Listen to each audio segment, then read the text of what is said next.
I've read somewhere close to 200 non-fiction books over the past few years, and I'll be honest with you, most of them were a waste of time, but there are a select few books which really stuck with me and taught me a lot. And so in this video, I want to share those 10 books with you, tell you a little bit about what I learned from each, and then explain why you should read them as well. Let's get into it.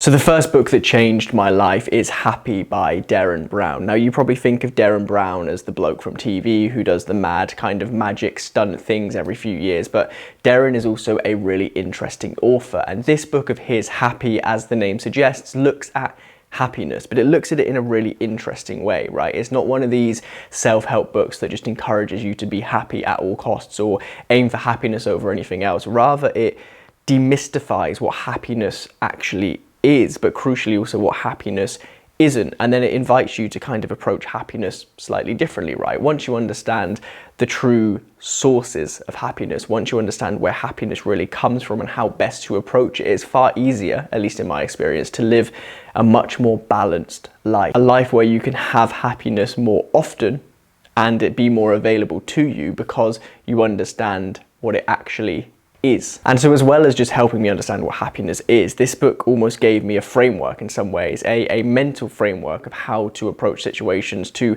take them for what they are, to understand that everything we experience in life is transient, both the good and the bad, and that actually often we return to this place of equilibrium, this place of happiness, come what may. And so the first book that changed my life is Happy by Derren Brown. Now, I'm not sure if I can say his name on here without getting cancelled by a certain corner of the internet, but the second book that changed my life is 12 Rules for Life by Johann.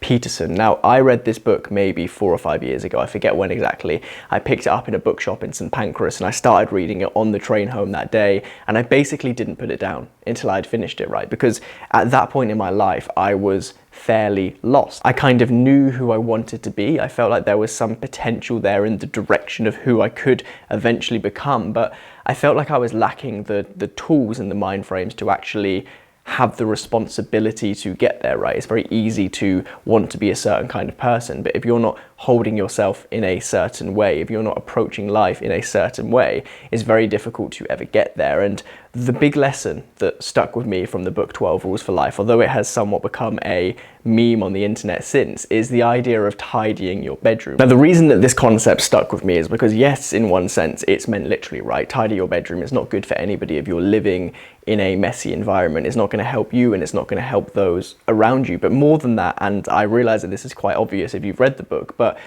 it is a metaphor for something much bigger, right? Before, particularly as somebody in their young 20s, as I was when I read that book, before you go out and try and build the big business or try and start the family or try and save the mortgage deposit or try and enact some big social change or do any of the things that you want to do in the big wide world, you have to first take care of what's underneath your nose, right? You have to first take the low hanging fruit and fix what you can fix in your life, because without a foundation of stability in your life, without the kind of bedrock of your life in place, you are not going to be useful to yourself or anybody else. And so reading this book and understanding the idea that actually you need to take care of yourself first, right? You need to build yourself into the kind of person that people can actually rely on. You need to build yourself into the kind of person that you can rely on before you go out there and try and change the world was really important. Another concept that I took from this book that I also try and keep in my mind at all times is the idea of standing up tall with your shoulders back, right? Because again, this is both useful literally, right? When you stand up tall with your shoulders back, you feel a certain way, you feel as if you're more open to the world and you can present yourself and have more conversations, but it's also metaphorical in as much as if you're walking around with very closed body language, closed to the world, feeling a bit like a victim, your life will almost go down that path by default. Whereas if you're open and positive and looking up and around you and wanting to begin conversations, your life will go in a more positive direction. And so they are 2 rules that stuck with me from that book being 12 Rules for Life by Johann Peterson.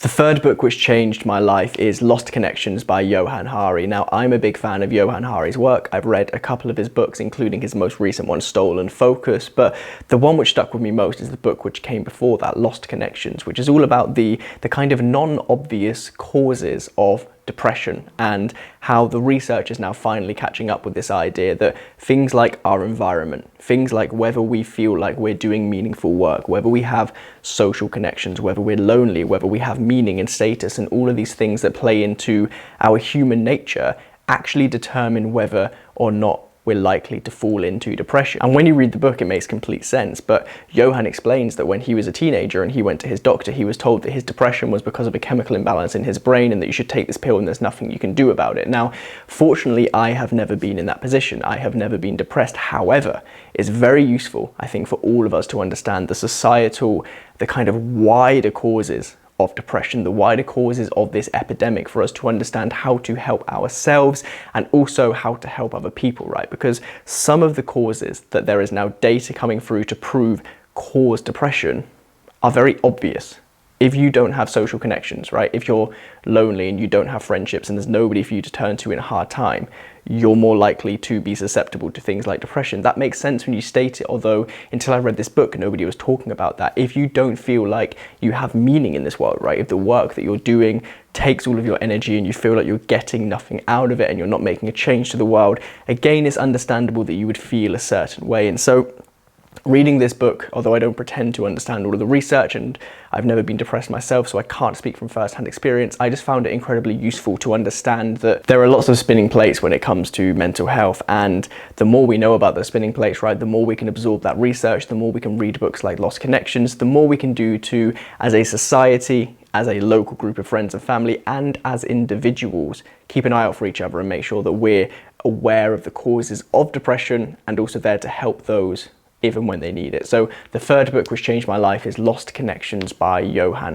The fourth book which changed my life is The Expectation Effect by David Robson. Now, I was lucky enough to have David on my podcast, Life and Lessons, recently, because I really want to sit down with David and just speak about this book. It blew my mind. So the general premise is that our expectations are proven by science. He looked at over 400 peer-reviewed papers to write this book, proven by science to impact our outcomes. So how we expect a certain situation to go, how we presume our fitness will be in a year from now, how we assume a gym session today will go, how we assume our run will go, what we think a food will do to us, whether or not it will fill us up, whether or not it will cause us to gain weight. All of these things which really impact our day-by-day life are shaped in no small way by our expectations towards those events, right? And so the reason I think that this book is so powerful and so important is once you understand just the basic science behind our expectations and how they shape our reality, you can begin to keep half an eye on your expectations in every situation in your life, right? And make sure that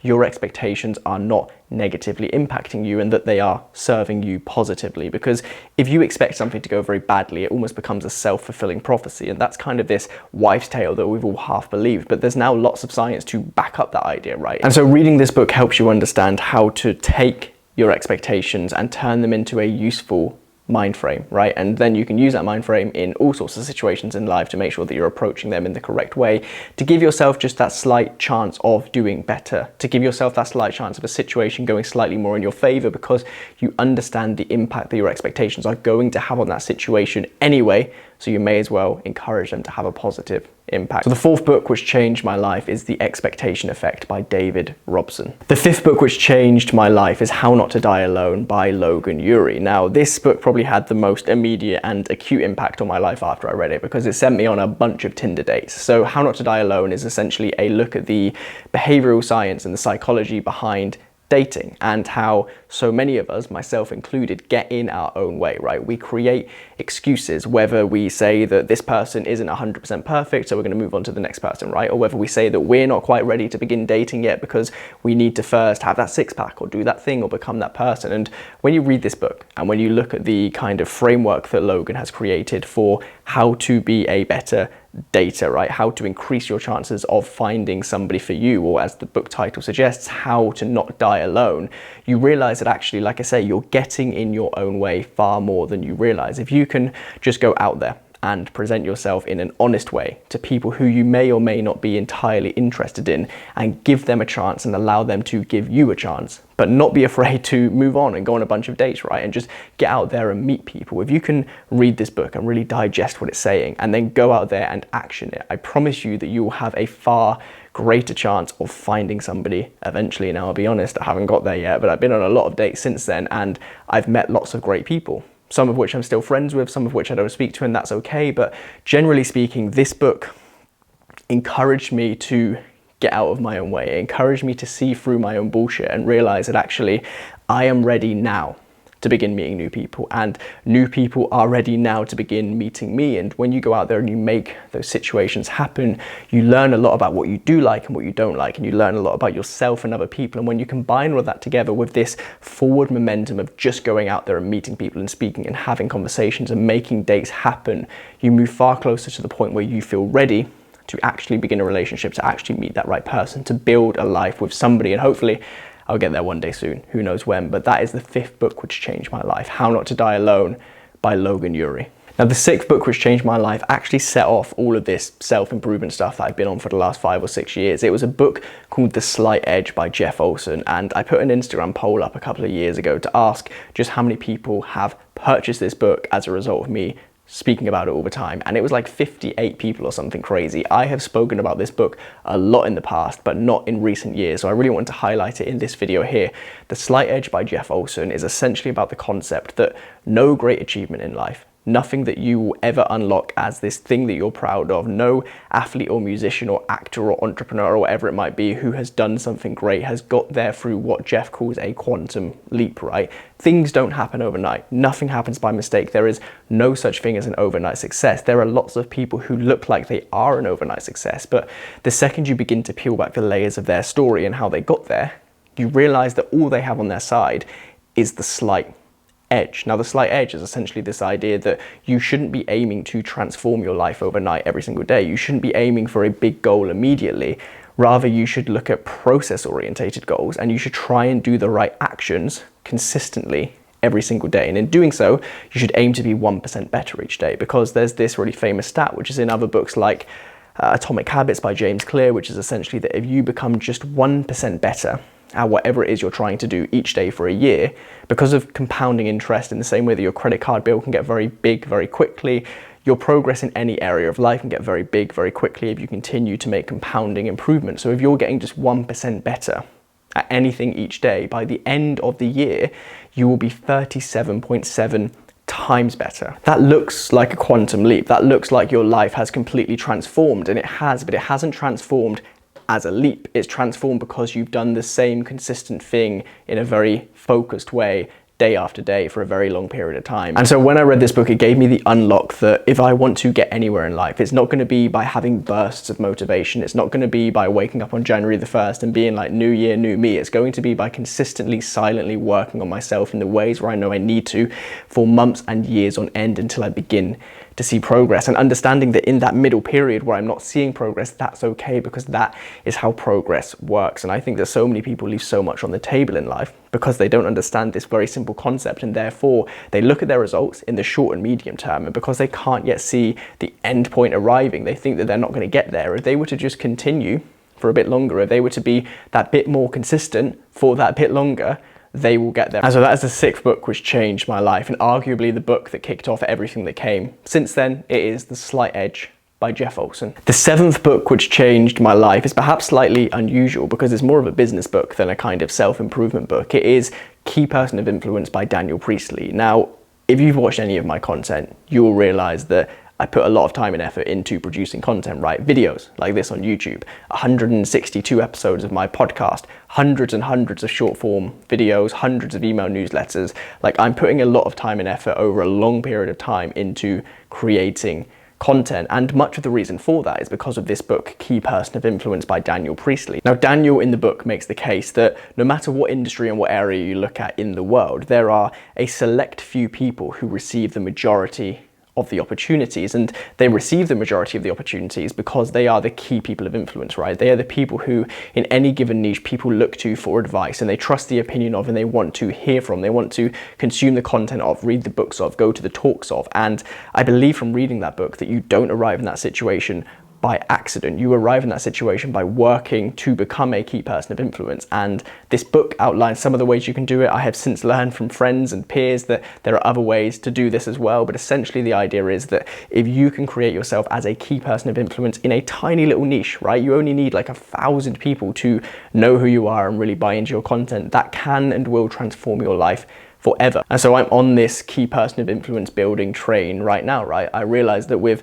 enough reach from this content, enough listeners to the podcast, enough eyeballs on tweets and people turning up to talks and whatever it might be, I can move myself into a position where my life is just generally better, right? More opportunities, more money, more exposure as a result of getting to that point. But you only get to that point by putting in the difficult work in the first place. And so in some ways, that book is to blame for this video. That book is to blame for every piece of content of mine that you've ever watched. And it's the 7th book, which has changed my life. It is Key Person of Influence by Daniel Priestley. The 8th book, which changed my life, is Extreme Ownership by Joko Willink. Now, if you've seen Joko Willink or consumed any of his content, you kind of know the person he is, right? He is this big former Navy SEAL, wakes up at 4:30 in the morning, does difficult works out, chooses the more difficult path, right? Chooses the path of more resistance in life. And his book, Extreme Ownership, is almost an invite for you to do the same. It is essentially suggesting that no matter what happens in your life, you need to take responsibility for it. Now, not everything that happens to you in your life will actually be your fault, right? Somebody will do something horrible to you. An accident that you can't see coming comes and changes your life. Your ex treats you badly, whatever it might be. These things aren't necessarily your fault, but when you find yourself in a situation, it is your responsibility and your responsibility alone to move your life forward come what may, right? Because nobody is coming to do it for you. Nobody is coming to help you. Nobody's going to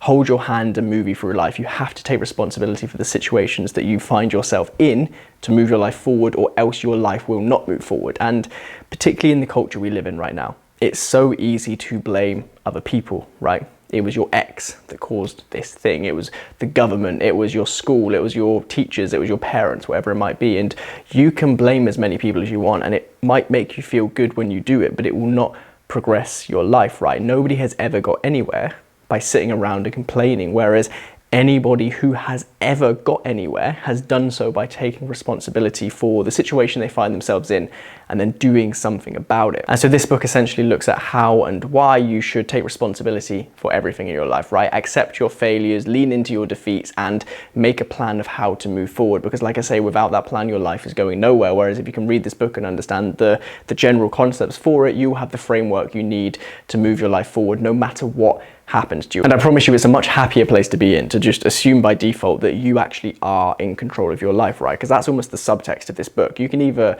assume that everybody else is in control of your life and there's nothing you can do about your shortcomings or your downfalls or the things that have happened to you, or you can take back that control and you can say, you know what, things have happened to me, situations have arisen, but I'm going to take responsibility for them because I am going to be the one to move my life forward. So when you read that book, you get the framework you need to have that mindset and to really push things forward. And that is the 8th book which changed my life. It is Extreme Ownership by Joko Willink. The 9th book which changed my life is Genius Foods by Max Lugavere. Now, I've only recently finished reading this book, and I'm amazed that I haven't come across it sooner, or indeed come across the work of Max Lugavere sooner. But essentially, this book is all about the link between the foods we eat and the impacts they have on our brain. Now, we all know the link between the foods we eat and the impacts they have on our body, right? You eat too much, you gain weight. You eat not enough, you lose weight, whatever it might be. Have protein for muscle and all this stuff that we hear banded around. But nobody ever really speaks about the link between your cognitive ability, right? Your ability to focus and get things done, and your short and long-term health prospect, and food. Whereas this book, Max Lugavere's Genius Foods, looks at exactly that. And honestly, some of the findings blew my mind about how much we rely on these kind of synthetic, packaged, fake foods that we call food and we buy from a supermarket and we eat, and we don't realize the impacts they're having on us, right through to how foods can change the way we can be able to sit down and focus and get work done and actually move our lives forward, right? If you've ever had something like brain fog, you have been impacted by some of the subjects inside of this book. Now, much of this book looks at the kind of longer term health impacts of the foods we eat, and that's important, sure, but I'm 27, and so whether or not I try to, I can't really look that far ahead. But what interests me most about this book is the chapters on the link between the foods we eat and our brain's performance in the moment. Because between turning up and being ready to work when you need to having the energy to keep going without big dips and crashes, to having the focus to complete a task, these things are crucial to unlocking all of the things we want in life, right? Everything I've spoken about in this video so far essentially comes down to your ability to allow your brain to do what it needs to do. And when we're eating foods which stop us from being able to do that, we are essentially shooting ourselves in the foot. So reading this book and just understanding the absolute fundamentals, right? The basics. It doesn't go into huge amounts of detail of kind of chemical breakdowns. It just tells you what you need to know. It will change the way you focus. So the 9th book, which changed my life, is Genius Foods by Max Lugavere. And then the 10th and the final book which changed my life is 4,000 Weeks by Oliver Burkeman. Now, when you break down into the number of weeks, how long you think you have on this planet, right? Not even how long you have left. I mean, from the day you were born right through until the day you die. On average, we have just 4,000 weeks. And when you break it down like that, you realize that that is not a lot of time, right? 4,000 weeks, and you're probably at least a third of the way through it. I am already over a third of the way through it. So I have like less than 2,500 weeks left on this planet, period. And that's in a good case scenario, right? That's assuming I live to the average age expectancy. Now, reading this book helps you understand the finitude of time. It wakes you up to the idea that you will not be here forever.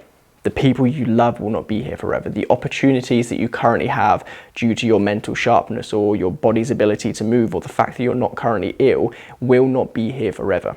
And years feel very abstract, right? They feel very distant, but we can all appreciate just how short a week is.